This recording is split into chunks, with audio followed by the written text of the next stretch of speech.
Hey, everybody. I know I had told you that we were going to go over these critical thinking questions in class. Things just got a little busy and I wanted to focus on teaching you guys the subject matter instead, which I think you would probably agree is more important.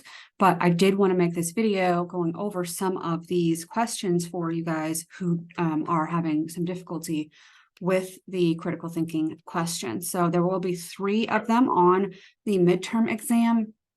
So do be prepared for those. And that's kind of what this is about, is to help you guys make your way through those questions, hopefully a little bit easier this time around. Yeah, I don't know what else to say about it other than that. But yes, critical thinking questions, when you're answering these, the key really is not to overthink them. And I know that that sounds ridiculous. And I know it sounds patronizing. And I'm going to say another patronizing thing at the end, but I don't mean it that way. What I'm trying to say here is that, yes, genuinely, people tend to get overexcited when they're seeing all these words and they like freak out, and then it just ends up shutdown mode and or picking, the first words that they see for the answer. We'll go over that a little bit. But yes, that is true. So our first one, most of you guys have already seen this. Online people haven't. So that's why I'm going over all of them again from the start. So we have a 35-year-old man brought to the ER with abdominal pain, cramping, intestinal pain, abdominal cramping, and watery diarrhea. Right, he's got diarrhea, right? Probably food poisoning. In fact, it does look that way. He ate some dubious fried rice at a dubious Chinese restaurant nearby approximately 12 hours ago. Not that long ago. The patient is treated for the diarrhea and he is sent home, but an epidemiological investigation will ensue, which you guys just learned about, the importance of epidemiology, chapter 14. Testing the suspicious fried rice from that restaurant eventually reveals that there are endospore-producing bacteria. Which of the following could be the culprit? Now, whenever I had polled people about this one and asked them what they thought the answer would be, for this one, the very popular answer was Salmonella enteritidis, and that is incorrect. That is not the answer, but I'm going to tell you how come, right? All right, so we have, I'm going to help you break this down. We have a 35-year-old man, he's younger than me, so, already doing all right with his life, I guess. Just might be younger, 35-year-old man. To the ER, and we're reading through his symptoms. So he's got diarrhea. Okay, it seems like he ate some bad fried rice. Okay, bad food.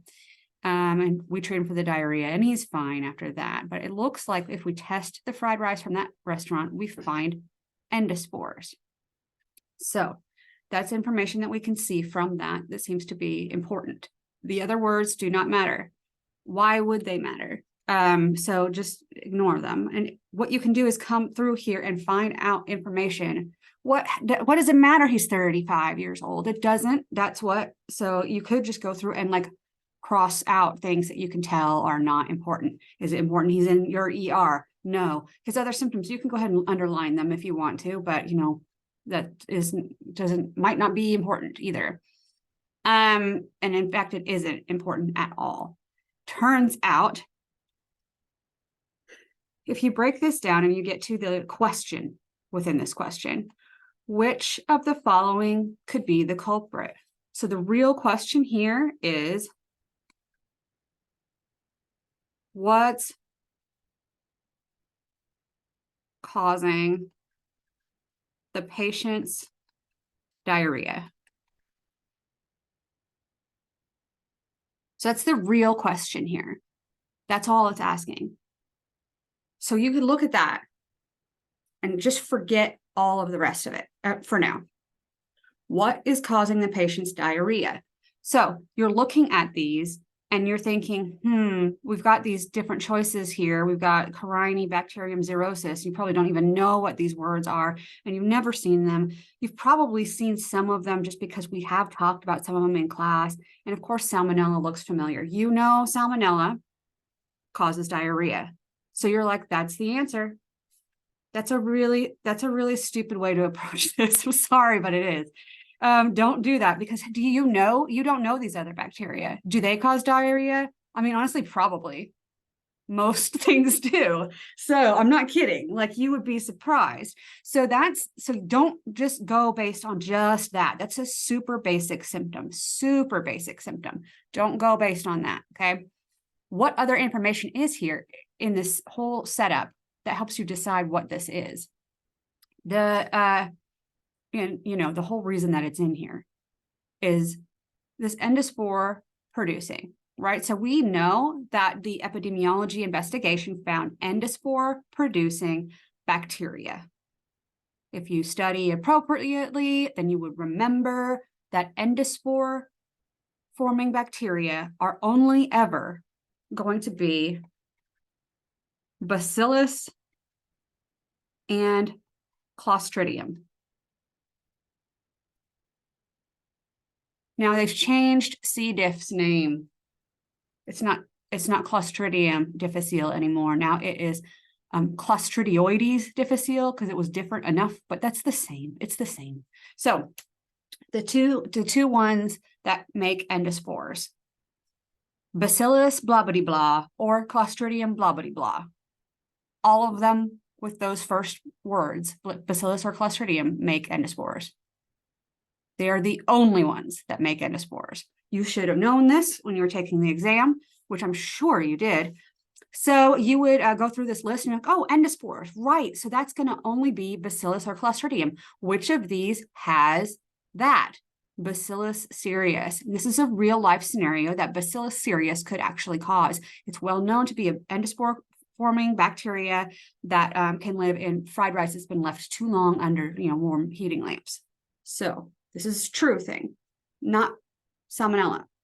Okay, so we've got that one down. Now we have the 7-year-old girl at the clinic presenting with a sore throat. She's got a rash, she's got a fever, and you see that she has a strawberry tongue. You take a swab of the kid's throat, you culture it overnight on several kinds of media to try to get something to work for you. And whatever you have, because you're in, again, a rural clinic, you probably don't have many resources. Right, so then it does say that, exactly. Due to limited resources, few tests can be run, but you are able to rule out a virus as the causative agent for this child's illness. So which of these things, these choices that you're given, will allow you to say this is definitely not a virus? It might be anything else, but it is not a virus. So that's what this is asking. That's our final question. So yes, the words that it says is, which of the following discoveries about this sample would allow you to make this deduction? When you read that question out to yourself, you can reword it into a way that is nicer if you need to, which in this case, we would say, which are the following discoveries that we found? We're not going to assess that yet. We're getting to that. Which of the following discoveries about this sample would allow you to make this deduction? So one, which discovery?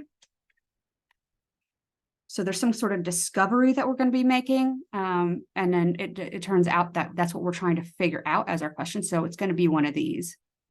So which discovery is one of those? That's your choices. Okay. So we've already taken care of this part. We figured out it has to be one of those 5. And then which one of those would allow you to make this deduction? Which deduction? The deduction that this is not a virus. That's the only deduction that we're looking for. Not yes, it is bacteria. Not yes, it is a eukaryote. Not anything else. It is not a virus. That's the only thing. We get that right here. Rule out a virus. You did weird tests. I don't know what you were doing in your lab, because this would never happen in a real life scenario. But in your testing, you are able to say this is definitely not a virus because you got this result. That's what's happening here. Okay, so which result did you get that lets you say that it's not a virus definitively? Was it the presence of the lipid bilayer? The rest of this, by the way, the rest of this don't matter. Just BS. It's just words, don't need it. Okay, yes, she has scarlet fever, by the way. And yes, that's caused by strep, Streptococcus pyogenes. but that doesn't matter. We're just trying to say, why isn't it a virus? How do you prove that it's not a virus? That's the only thing. Forget the rest. All right, so we have the presence of lipid bilayer. Well, if you remember about the structure of viruses are made up of a nucleic acid, which I'm going to put Na, a nucleic acid, a capsid, which is a protein coat, and some have an envelope. That envelope is a lipid bilayer. So if there is a lipid bilayer, that does not rule out virus. So it is definitely not the first one. The presence of a double-stranded DNA. Now, guys, I've told you that viruses can have all sorts of genomes. Could be double-stranded DNA, which is just like ours. They could have that as their genome.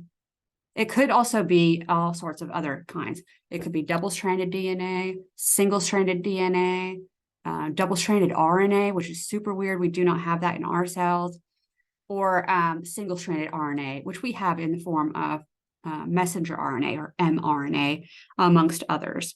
So that won't help us rule out, because viruses can have this as part of their genome. Same thing with the RNA one. They can have that as just their genome, while we would have that potentially as messenger RNA, and so would bacteria. And so now our choices are between the presence of the cell wall and the presence of glycoproteins. Well, if we see a cell wall, we know immediately that that has to be a bacteria or a plant cell, pretty much, right? So bacteria or plant cell, that's pretty much what you're dealing with your choices with cell wall. I just told you that this is the structure of the viruses. Nucleic acid, capsid, some of them have an envelope. Did not include cell wall. So already you're like, oh yeah, viruses, I know that they don't have a cell wall. You should be saying that. So that's one of our choices. And then our other one was glycoproteins. If you've been paying attention, I've only said like a million times, that's the spikes on the outside that lets the virus get in and out of your cell are glycoproteins, and they're binding to glycoproteins on the surface of your cells. So really, there can be glycoproteins on pretty much anything. It's just a sugary protein. It's got protein with a little bit of sugar on it. That's all it is. Not a special thing, not a special term. Any cell, anything can have that. So that's not going to help. That's a too general of a thing. So it's the cell wall. That's the answer. And it turns out if you do study your viruses and you know what they can be made of, you would know that they just do not have a cell wall. You could go straight to that answer. All right. This is a similar question. It's a little bit more complicated how it's worded. So we are a microbiologist that works with Naegleria fowleri. It's the brain-eating amoeba. So 2 days ago, you dropped a flask of media and you had freshly inoculated it with that organism and fowleri. So now you're experiencing cold-like symptoms. You got maybe runny nose, sniffles. While the likelihood of having gotten infected with that amoeba is extremely low, right? You just inoculated it. I mean, it hadn't grown up or anything yet, but you don't want to risk it. The potential resulting meningoencephalitis, which is that brain-eating disease, inflammation of both the brain and its covering, has a mortality rate of 97%. And that's with treatment. They don't usually treatment in time to save anybody. So 97% chance of dying if you get it. You don't want to risk it. It's much more likely you have just the cold. And you do have the tools at your fingertips in the lab that you work in, turns out, to basically determine whether or not you're sick from this organism. So now, what test would help you diagnose between Naegleria fowleri, which is a eukaryote, which you needed to know that because it's an amoeba, right? So already you need to know that it's amoeba. It is a eukaryote. A bacterium, again, another cell, and then a virus. Yes, how could you tell the difference between the three there? How could you say that with one single test? Okay, so that's already what this is asking. And this question is pretty straightforward when we get to it. My questions are at the end, typically, right? What single test would distinguish between amoeba, bacterium, virus? That's all it's asking. Test to determine amoeba, bacteria, virus. All right. So if we test for a lipid bilayer, y'all, please, they all have it. I just said it in the last one, right? So we could do a basic chemical test to see if there's DNA in it. Well, no, because they could all have DNA. The virus might not, but the amoeba and the bacterium most certainly do. You could look at a nasal swab sample, maybe from the sinuses or the back of the throat, to check for the presence of flagella. Okay, we could stain for flagella, see if they're there. All right, that's motility. So you guys probably are thinking, well, I don't know, do these other guys have that? So we'll take a look at that one here in a moment. We could look for the presence of plaque formation in mammalian tissue culture. This is one that sounds sciencey, but is BS. The reason that you would know this is that if you had studied, you would know that plaques are clearing areas that we would see forming in the agar due to, in fact, the agar being associated with the bacterial growth. Now, you don't really see this with mammalian tissue culture. It's not something that you see. But right, so that would tell you it was a virus if it was a thing that was real, but it isn't. So that's not it. Sorry. And then we have observe a nasal sample and look for cells with organelles. Interesting. So you're sick with this guy, that you're worried that it could be, the brain-eating amoeba. And I'm going to tell you why it's the last one. First of all, this one up here, you could do a flagellar stain, but that if you looked at presence or absence of flagella, isn't going to tell you whether it's bacteria or eukaryote or any of that. That's not going to help you determine at all, because some bacteria don't have flagella, some bacteria do have flagella, some eukaryotes do have flagella, some eukaryotes don't have flagella. Now, amoebas don't have flagella. I'll just tell you that. So yeah, if you were to look at it under a microscope and it did have flagella and you knew your amoeba didn't, then yeah, you could say that that was definitely bacteria you were looking at. But that's not an adequate test for this situation. So now we're going to look at observing a nasal sample to look for cells with organelles. An organelle, we know, is a structure only found in eukaryotes. So yeah, so if you see organelles in there at all, then, and you would potentially be able to see those. Let's say you have the microscope that would let you see if it has organelles or not, like a nucleus. Pretty straightforward, easy to see a nucleus usually. So we do a basic stain, we look at our cell, we see that there are organelles in there, like a nucleus, a membrane-bound nucleus. That would tell us immediately that that was a eukaryote. The others do not have a nucleus. In fact, bacteria don't have any organelles at all. Now, if you were to look at the structure and see that there are cells there, automatically you saw cells. Guess what? It's not virus. You know? So if you're seeing cells, automatically you rule out virus. It's cells. So now you decide, okay, is this eukaryote or is it bacteria? And then if it has organelles, that's how you tell between those two. So that's why the answer is what it is there. So that one's a little bit more complicated than the other one. It requires a little bit more critical thinking there. But you basically just need to maybe find the two that you are most confused about and battle those two out with your reasoning and how those work and your knowledge, that because you definitely studied and you definitely understand these things. Okay, a 22-year-old female named Megan comes to your clinic. She has a cycling fever with sweats and chills. She has petechiae on her extremities, so a little blood bursts look like a rash, and unbearable pain. She has just returned home from a super long trip to a remote village in Brazil. She was diligent about keeping up with her anti-malarial prophylaxis. So you know this isn't malaria. Which often has these symptoms. All right. Blood cultures come back negative. So we didn't grow anything from our blood cultures. Well, that's interesting. Well, she's very sick. Why wouldn't she have something growing in the blood cultures? And upon taking a blood sample and viewing it under a microscope, we don't see any cells at all from that. So what is going on? Clearly there's no cells in her and she has got an illness. Well, this one's an easier one, right? Automatically, you should be looking at these and thinking virus. You know what archaea is, right? You should. It is a lot like bacteria, but it's like chemical makeup is different. So we could just look at it that way, but it's definitely cells. Bacteria, that's made of cells. The virus, not cells. So this is acellular. So that one's easy. That's a definition question. So don't let the other words trip you up. If you want to just go ahead to the question part of the things, that might help you. But yeah, and then you can look back for clues. So let's try that here. So our question, it looks like at the end of this, what is the purpose of the bile salts in McConkey agar? So I guess that there are bile salts in this stuff called McConkey agar. Okay, so let's see if we can find any other clues about this in our story.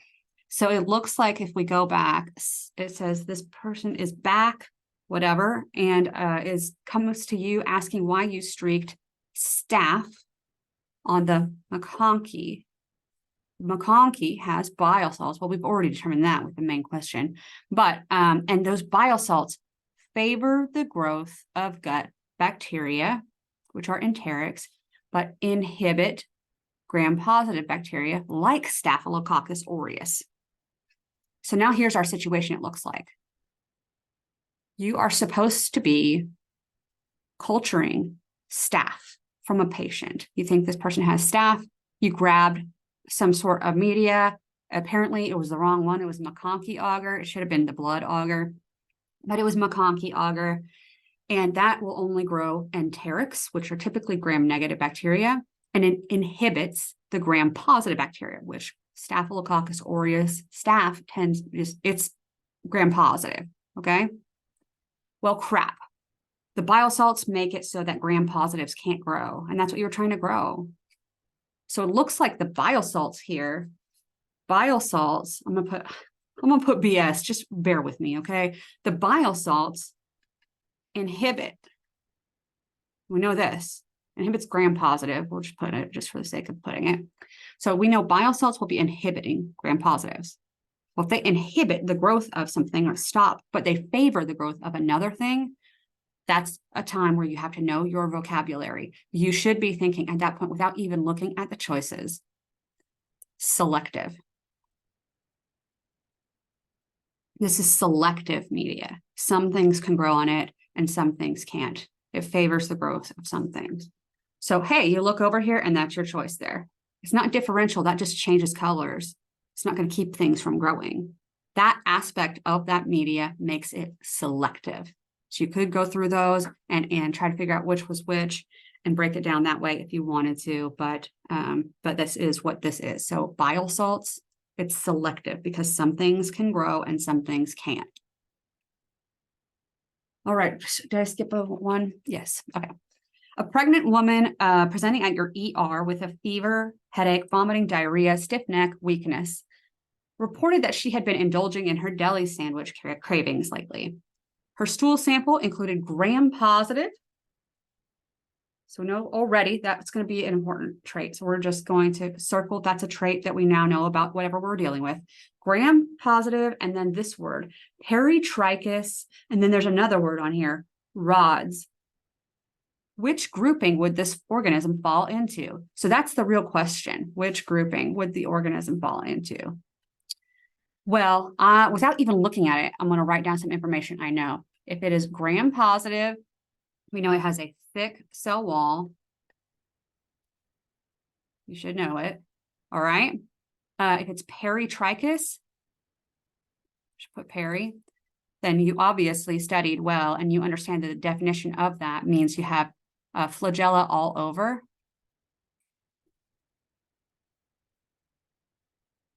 And then rods.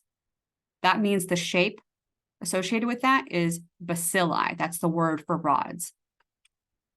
Okay, so we have these three traits that we're interested in helping put into a grouping.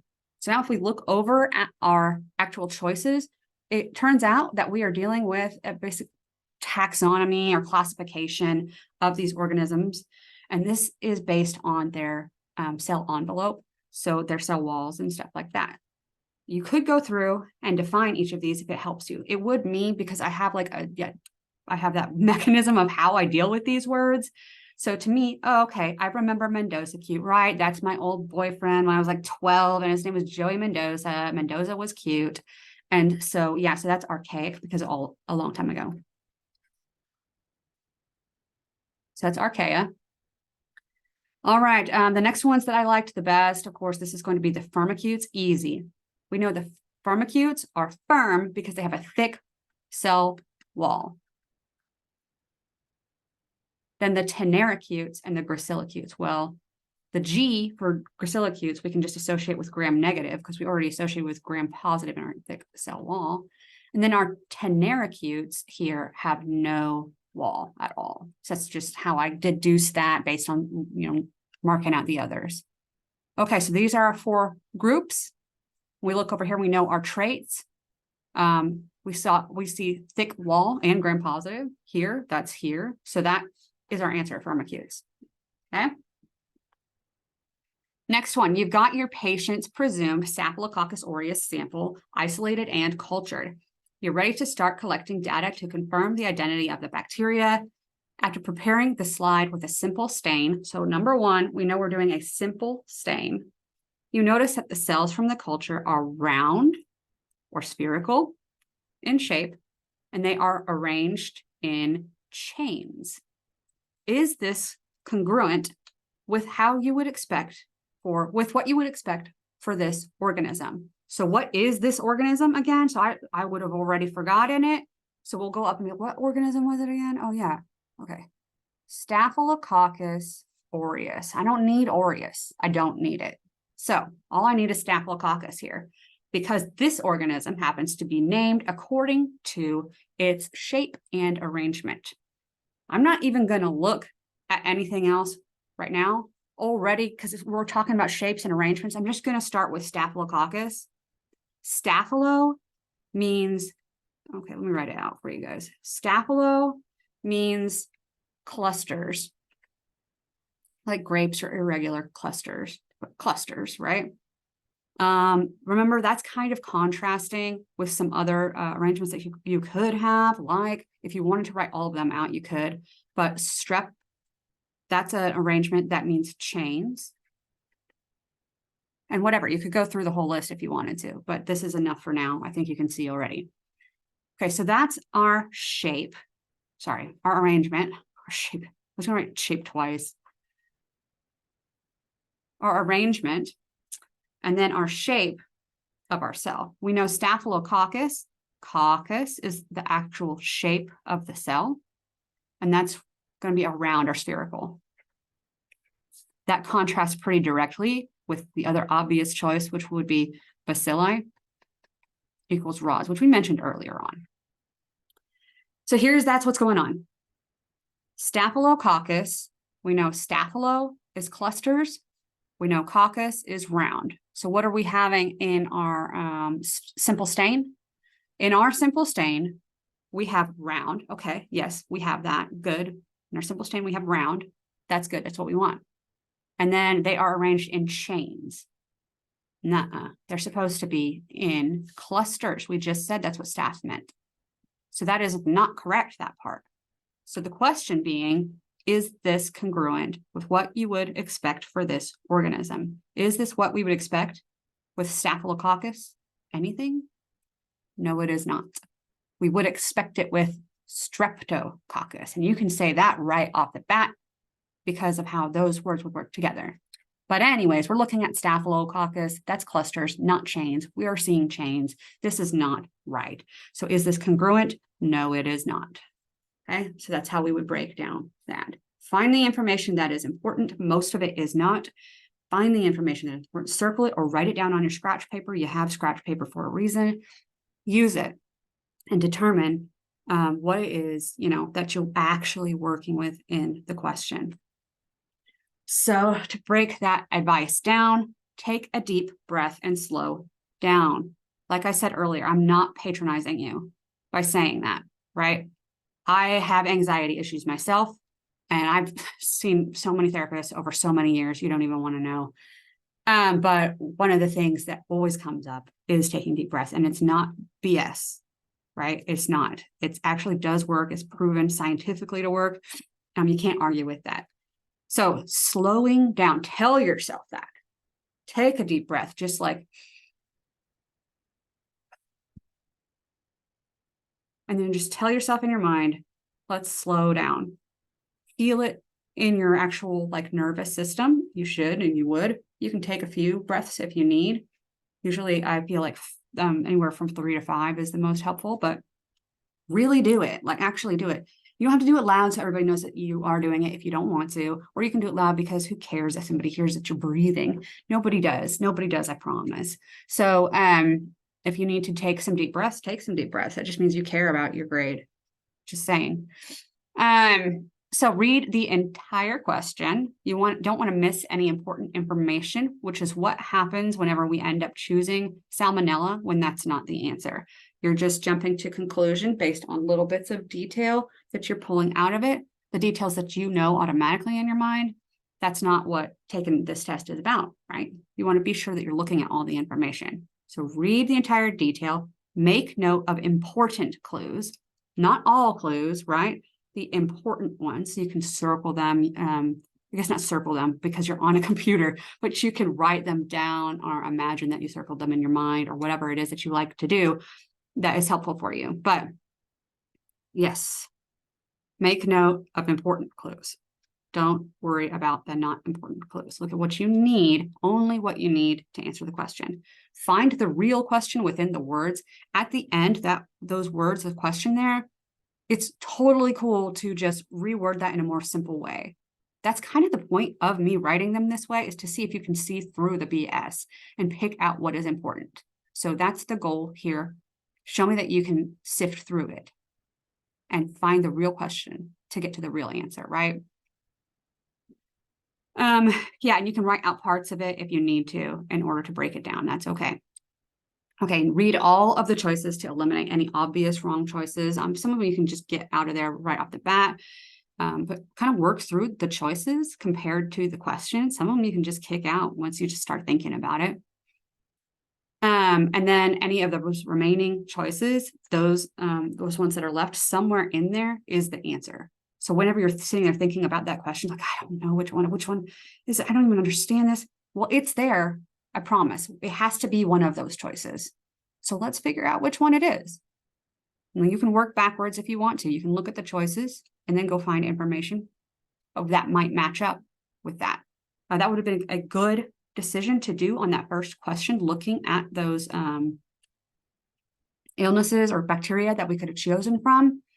We could have looked at each one and say, what are defining features? Do we know of defining features in any of this?